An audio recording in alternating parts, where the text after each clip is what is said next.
It is my opinion that you do not really understand the concept of banking. All the banks are broke. Bank Santander, Deutsche Bank, Royal Bank of Scotland, they're all broke.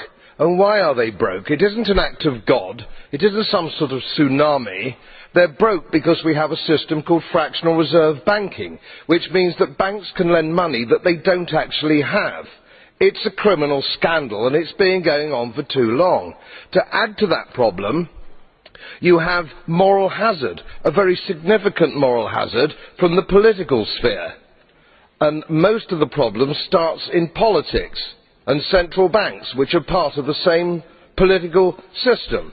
We have counterfeiting, sometimes called quantitative easing, but counterfeiting by any other name. The artificial printing of money, which if any ordinary person did, they'd go to prison for a very long time.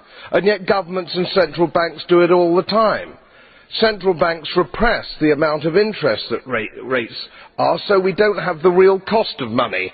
And yet we blame the real retail banks for manipulating LIBOR. The sheer effrontery of this is quite astonishing. It's central banks that manipulate interest rates, Commissioner.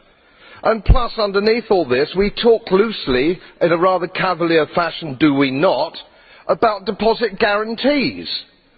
So when banks go broke through their own incompetence and chicanery, the taxpayer picks up the tab. It's theft from the taxpayer. And until we start sending bankers, and I include central bankers and politicians, to prison for this outrage, it will continue.